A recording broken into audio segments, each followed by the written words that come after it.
Hello and welcome to Strange Ferments. Today I'm going to be showing you how to make traditional fermented sauerkraut. I'm only going to need two ingredients, cabbage and salt.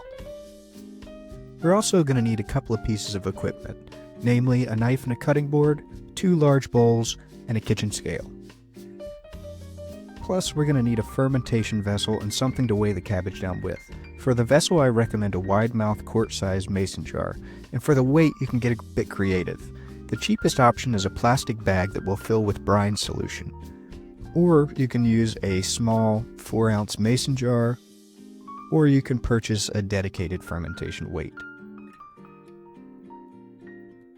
To get started, we're going to want to remove the outer leaves of the cabbage. I'm just going to remove the top 3 leaves or so. Then you can give it a quick rinse in the sink. Just be sure you set aside at least one of those leaves because we are going to need it later. Now we're going to chop this baby up.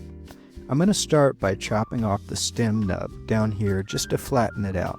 Then I'm going to cut it into quarters along the axis of the stem. Don't remove the core yet because that's what's going to hold the cabbage together while we chop it. If you think my knife is too dull and my knife skills are bad, please leave a comment below.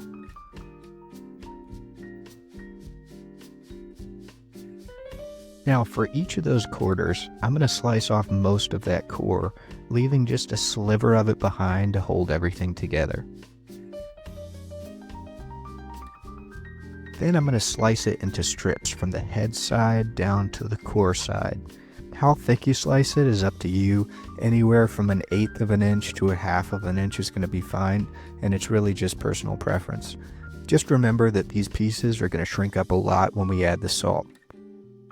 Once the piece you're cutting gets small and difficult to work with, you can turn it on its side to make cutting easier. Pieces about this big will make a nice sauerkraut. Now we need to weigh our cabbage. Grab your kitchen scale, set it to grams, and remember to zero out the weight of the bowl so you're only weighing the cabbage. And be sure to dump out about half on the table as an offering to the gods of fermentation. Looks like this cabbage is about 1,101 grams. Now we need to figure out how many grams of salt we need to use. For this kraut, I'm going to use a 2% brine because that's pretty standard, but feel free to change that a little up or down if you want. To do this, I'm going to multiply the grams of cabbage I have by 0.02, which gives me 22 grams of salt. Of course, we're rounding here because you don't have to be that precise. Once you have your number, you can weigh your salt out and then dump it directly into your bowl of cabbage strips.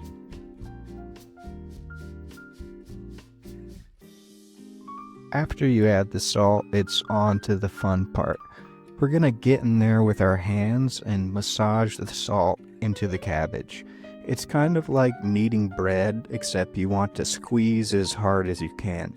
The idea is to bruise the cabbage so that it releases all of its water. Now this is going to take several minutes, so settle in and enjoy yourself. If you have clean hands, you don't have to wear gloves, but I felt like people would judge me if I didn't. Now you'll know you're done whenever you can pick up a wad of cabbage and squeeze it out like a sponge. Now we need to pack our jars, and you do that simply by grabbing a wad of cabbage and throwing it into your jar, being sure to drop a bit on the counter as you do it. And as you put the cabbage in, you want to be sure to press it down. You can do that either with a spoon or with a fancy sauerkraut smasher like this one, which makes the job a bit easier. We want to be careful not to overpack our jars, both because we want to be able to fit our weight on the top and because the sauerkraut will expand as it ferments and gases are produced. There's a line on the mason jar that marks 600 milliliters, and I like to pack it just above that to around 650 or 700 milliliters or so. That should leave us plenty of room. Once you're done packing, it's time to grab that cabbage leaf you set aside earlier, and we're going to use that as a cover to keep any small bits of cabbage from floating up. You want to tear it to roughly the size of the jar lid, and a little bigger is better than smaller. And then we're going to cram it over the cabbage strips, pressing the top and edges down very firmly. Once we have that in, we're going to grab a paper towel and wipe down the edges of the jar, being sure to get any bits of cabbage that are above that top leaf. We do this because any piece of cabbage that stays above the waterline is very likely to mold, and we don't want that.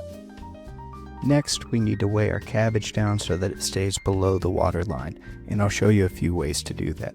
You can use a plastic bag filled with 2% brine solution, and you'll calculate that brine using the same calculation we used earlier, but instead of using the weight of the cabbage, you'll use the weight of the water. Using brine instead of water ensures that it won't affect the salt ratio if it breaks. Or you can use an empty 4-ounce mason jar. If you pack your jar just right, you can use the upper lid to press the jar down into the cabbage, ensuring the water line stays up. Or you can use a fermentation weight like this one, which is probably the easiest tool to use, but you will have to order it online. Once the cabbage is weighed down, we want to place our jar in a cool place away from direct sunlight. A shady kitchen counter at comfortable indoor temperature is perfect. As this thing starts to ferment, it'll produce gases and build up pressure. Be sure to relieve the pressure once every day or two by burping the jar. All you have to do to burp the jar is briefly unscrew the lid, let the gas escape, and then screw it down again.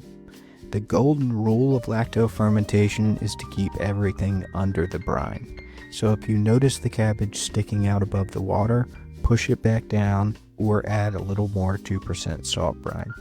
If you ever see anything like mold or yeast growing at the top of the cabbage, scoop it off immediately. How long you let this baby ferment is totally up to you. Anywhere between 4 days and 6 weeks will produce tasty results. I like mine either very young at 4 days or fully mature at 6 weeks. Feel free to taste the kraut throughout the process to figure out where you like it. Once it tastes the way you like it, pop it in the fridge, which will greatly slow down but not entirely stop the fermentation.